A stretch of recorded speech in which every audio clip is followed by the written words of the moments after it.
If you grew up in the 90s, you may have seen a book series called ANIMORPHS. The ANIMORPHS books usually had a person that would transform into an animal or a creature. Well, we're going to use the magic of design to make our own ANIMORPHS cover and hopefully revamp it and make it look nicer than it did in the 90s. But before we get into today's video, please consider hitting the subscribe button down below. Apparently 83% of you are not subscribed yet. So if you want to upskill in design or unlock your creativity with some funny design videos, the button to subscribe is down below. And any form of engagement on this video will help the algorithm push this video to people that may want to see it. Alright, let's jump into Photoshop. Okay, to start off our ANIMORPHS cover design, we need to have a dark color in the foreground and a lighter color in the background. And then we're going to go to render clouds, and what it's going to do is it's going to take our two colors and turn them into a cloud pattern. And I think that's exactly what we want. And so what we're going to do now is we're going to find a typeface that will look good up here. Something that still has that ANIMORPHS vibe but looks more modern. Okay, this is the typeface right here. It's got that ANIMORPHS vibe, but it is definitely a lot more modern.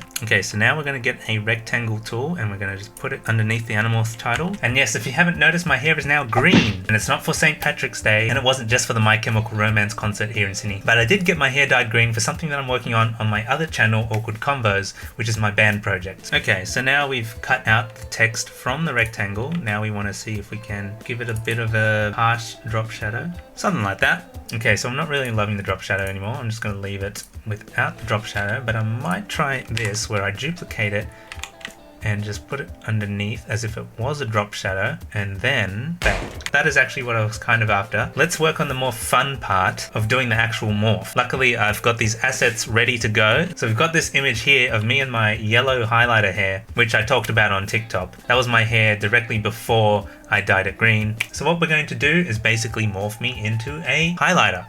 We've got the assets ready to go, so we're just going to drag them in. I'm already laughing at this is hilarious.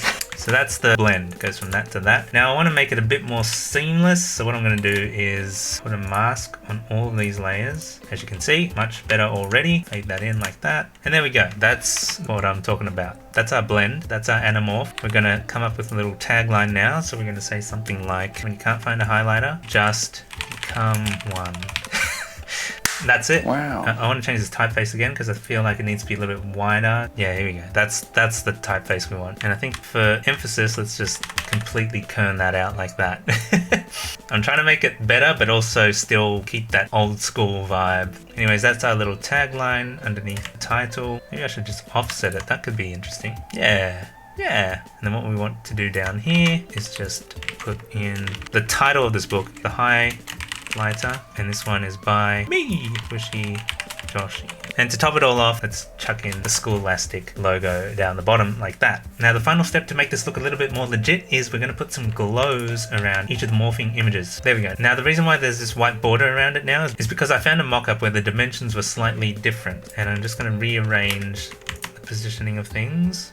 And bang, there you have it. That's our ANIMORPHS book cover design. If we had a little bit more time, I'm sure we could have made it a little bit more epic. But either way, it was a fun little project to try and tackle. If I was to do it again, maybe I'd put a different sky background instead of that, instead of the rendered clouds. But I'm sure you guys get the sense anyways that it's a modernized ANIMORPHS book cover. And this video is just part one of multiple book cover videos that I plan on doing since you guys voted for it on the Discord server. And if you're not yet a part of the Discord server, I would highly recommend you guys join, because through the Discord you'll be able to be notified and hear about all the different things that are going on in the Squishyverse. There is also an event happening right now in the Squishyverse where I'm asking you guys to submit memes on the allocated channel, because we did a meme reaction video before which was quite successful, and we'd like to create another one. So if you think you can make a graphic designer laugh, please head on over to the Discord and submit your memes. Don't forget to mark them as spoilers so we can look at them in chronological order and nothing will get spoiled along the way. And the cool thing about the server is you get to meet and spend time with a lot of like-minded people who also want to unlock their creativity. So yeah, if you enjoyed this video, don't forget to smash the like button, leave a comment down below, and subscribe to make sure that you guys don't miss out on any more fun design related content. Anyways, that's it for now. We'll see you in the next one. Bye for now.